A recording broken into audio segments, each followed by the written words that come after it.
Amazon നദി സമുദ്രത്തിൽ ചെന്ന് പതിക്കുമ്പോൾ തന്നെ എന്തുകൊണ്ട് ഉപ്പരസമുള്ളതായി മാറുന്നില്ല? സയന്റിസ്റ്റുകൾക്കും റിസർച്ച് ടീമുകൾക്കും ആമസോൺ നദിയെപ്പറ്റി പറയാൻ കുറേയുണ്ട്. അവരിതിനെ ഒരു നദിയായിട്ടല്ല, മറിച്ചൊരു പ്ലാനറ്റായാണ് കാണുന്നത്. ഒരു പ്രത്യേക തരത്തിലുള്ള നദി, നിറവും രൂപവും പേരും എന്തിനേറെ പറയാൻ ദിശയും മാറുന്ന ഒരു വിചിത്ര നദി. ഞാൻ ഇപ്പോൾ സൂചിപ്പിച്ച പല കാര്യങ്ങളും ഒരുപക്ഷെ നിങ്ങൾക്ക് അറിയാമായിരിക്കും. എന്നാൽ ആമസോൺ നദിക്ക് താഴെ മറ്റൊരു നദി ഒഴുകുന്നതിനെപ്പറ്റി നിങ്ങളിൽ എത്ര പേർക്കറിയാം? മനുഷ്യരാൽ കാണാതെ എങ്ങനെ ഈ നദി ഇത്രയും കാലം ഇതിലൂടെ ഒഴുകി? അറിയാം ഇന്നത്തെ ഈ ഒരു വീഡിയോയിൽ. ആമസോൺ നദിയെ ആദ്യമായി കണ്ടെത്തിയ എക്സ്പ്ലോറേഴ്സ് ഇതിനെ ഒരു കടലായിരുന്നു കണ്ടിട്ടുണ്ടായിരുന്നത്. അങ്ങനെ അവർക്ക് തോന്നാൻ വ്യക്തമായ കാരണങ്ങളും ഉണ്ടായിരുന്നു. സാധാരണ ഒരു നദിയുടെ വലിപ്പമോ ജലശേഖരണമോ ആയിരുന്നില്ല ആമസോണിനുണ്ടായിരുന്നത്. ഓരോ സെക്കൻഡിലും ഏകദേശം 2,09,000 ക്യൂബിക് മീറ്റേഴ്സ് ഫ്രഷ് വാട്ടറാണ് ആമസോൺ റിവർ സമുദ്രത്തിലേക്ക് നിക്ഷേപിക്കുന്നത്. അതായത് ഒരു സെക്കൻഡിൽ മുഴുവൻ ലോകത്തിലെ വാട്ടർ കൺസംഷനേക്കാൾ 1.5 ടൈംസ് കൂടുതൽ. ഒരു സെക്കൻഡിൽ ആമസോൺ സമുദ്രത്തിലേക്ക് നിക്ഷേപിക്കുന്ന ശുദ്ധജലത്തിന്റെ അളവ് നോക്കിയാൽ അടുത്ത 7 നദികളുടെ ശുദ്ധജല നിക്ഷേപത്തേക്കാൾ കൂടുതലാണിത്.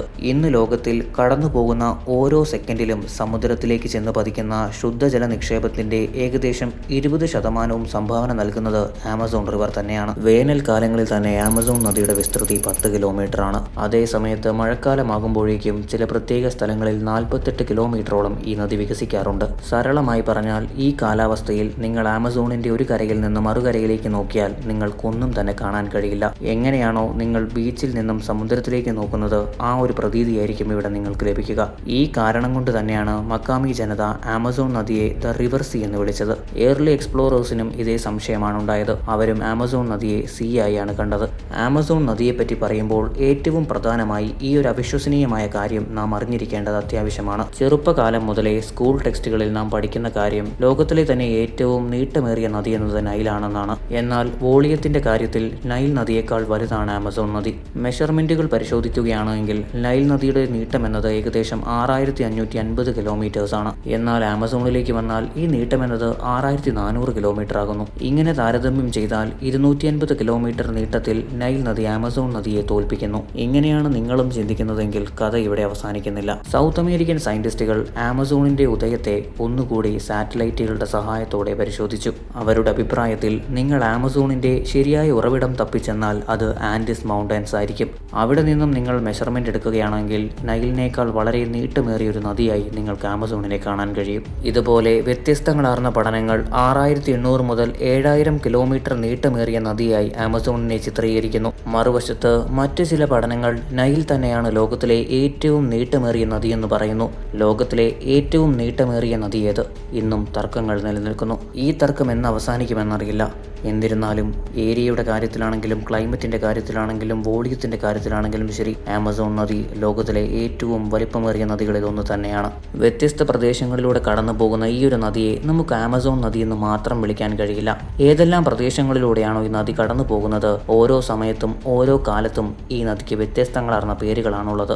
ആൻഡിസ് മലനിരകളിൽ ഉത്ഭവിക്കുമ്പോൾ ഈ നദിയുടെ പേര് അബൂറിമാക് എന്നാണ്. ഉക്കായാരിയിലേക്ക് എത്തുമ്പോൾ ആളുകൾ ഈ ഒരു നദിയെ ആമസോൺ എന്നും വിളിക്കുന്നു. പക്ഷേ ഇതിനിടെ 4 തവണ തന്റെ പേര് മാറ്റിയതിനു ശേഷമാണ് ആമസോൺ എന്ന പേരിലേക്ക് ഈ ഒരു നദി എത്തുന്നത്. ഇതിനിടെ ബ്രസീലിലെ കാഴ്ച കുറച്ച് വ്യത്യസ്തമാണ്. ഈ നദി തന്റെ നിറം മാറുന്നതുവരെ അവർ ഈ നദിയെ ആമസോൺ എന്ന് വിളിക്കുന്നില്ല. ഈ സാറ്റലൈറ്റ് ഇമേജിൽ മനൌസ് റീജിയന് തൊട്ടടുത്തായി ഒരു വശത്തുകൂടി മണ്ണ് കലർന്ന ജലവും മറുവശത്ത് ഇരുണ്ട ജലവും നിങ്ങൾക്ക് കാണാനാകും. ഈ 2 ജലസ്രോതസ്സുകളും ഒരുമിച്ച് ചേരുമ്പോഴാണ് ഇവർ ആമസോൺ നദി എന്നതിനെ വിളിക്കുന്നത്. ഇവിടെയും നിങ്ങൾ അറിഞ്ഞിരിക്കേണ്ട ഏറ്റവും പ്രധാന കാര്യം ഈ 2 ജലസ്രോതസ്സുകളും വളരെ പെട്ടെന്ന് യോജിക്കുന്നില്ല എന്നുള്ളതാണ്. അല്ലെങ്കിൽ ഇവയുടെ സംയോജനം വളരെ സമയമെടുത്താണ് നടക്കുന്നത്. ഇങ്ങനെയൊരു പ്രതിഭാസത്തിന്റെ ഏറ്റവും പ്രധാന കാര്യം ആ ഇരുണ്ട ജലം വരുന്നത് റിയോ നീഗ്രോസ് എന്ന റീജിയനിലൂടെയാണ്. മറ്റൊരു ഡയറക്ഷനിലൂടെ വരുന്നത് കൊണ്ട് തന്നെ ഈ റിവറിന്റെ സ്പീഡും മിനറൽസും ടെമ്പറേച്ചറും വ്യത്യസ്തമാണ്.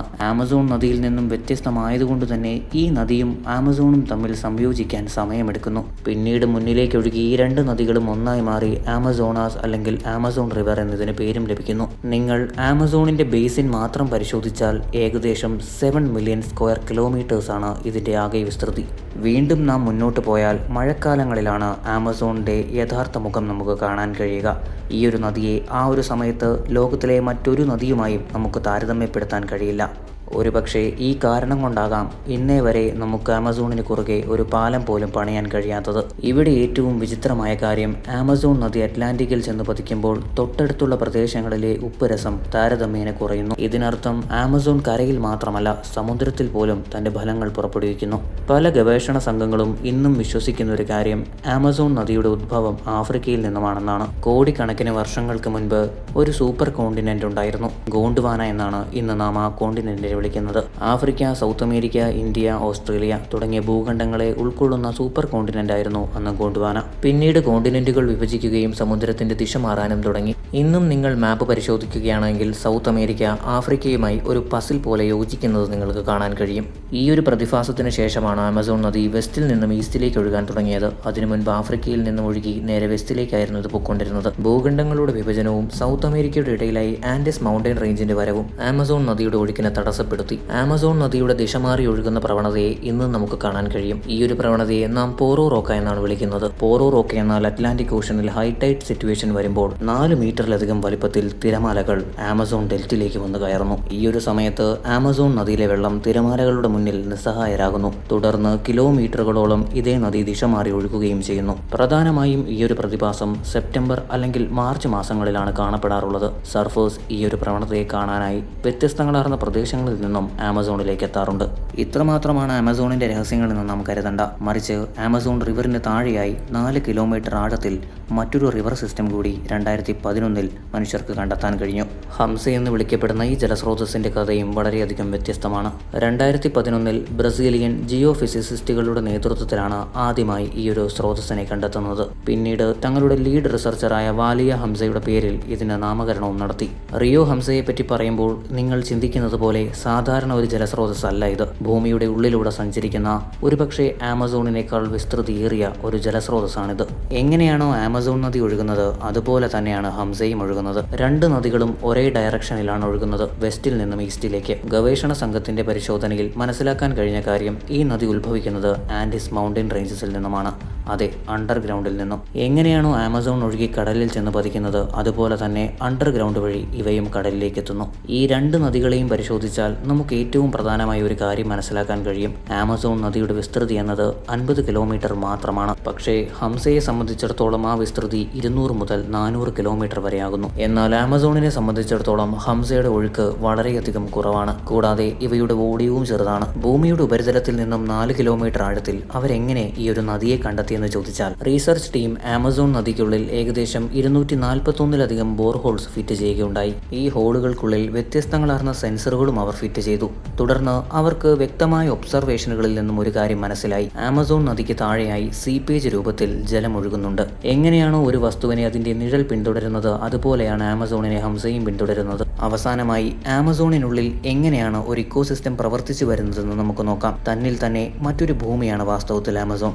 ഇതിനർത്ഥം ലോകത്തിലെ മറ്റെല്ലാ പ്രദേശങ്ങളിൽ നിന്നും വ്യത്യസ്തമായും അവയേക്കാൾ കൂടുതലുമായിട്ടുള്ള വന്യജീവികളെയും സസ്യജാലങ്ങളെയും നിങ്ങൾക്കിവിടെ കാണാൻ കഴിയും.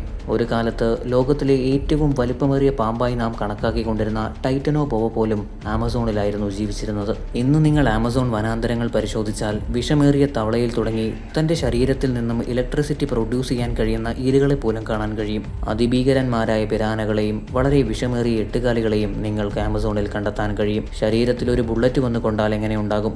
ആ വേദന നിങ്ങൾക്ക് അറിയണമെങ്കിൽ ആമസോണിനുള്ളിലെ ബുള്ളറ്റ് ആൻഡുകളെ നിങ്ങൾ പരിചയപ്പെട്ടാൽ മതി. ഒരു ദിവസത്തോളം ഇവയുടെ ആ ഒരു കടിയുടെ ഇഫക്റ്റ് നിങ്ങളുടെ ശരീരത്തുണ്ടാകും. ഇതിനു പുറമെ സമുദ്രത്തിൽ നിന്നും വ്യത്യസ്തങ്ങളാർന്ന ഷാർക്കുകളും ആമസോൺ നദിയിലേക്ക് എത്താറുണ്ട്. ഒരുപക്ഷെ എത്രത്തോളം നിങ്ങൾ കണ്ടെത്തുന്നുവോ അത്രത്തോളം പുതിയ ചുരുളുകളുമായി മുന്നോട്ട് വരുന്ന ഒരു വനാന്തരം തന്നെയാണ് ആമസോൺ. ഈ ഒരു പ്രദേശത്തെ പറ്റി മറ്റാർക്കും അറിയാത്ത നിങ്ങൾക്കറിയുന്ന കാര്യങ്ങൾ എന്തെങ്കിലും ഉണ്ടെങ്കിൽ കമന്റുകളായി രേഖപ്പെടുത്തുക.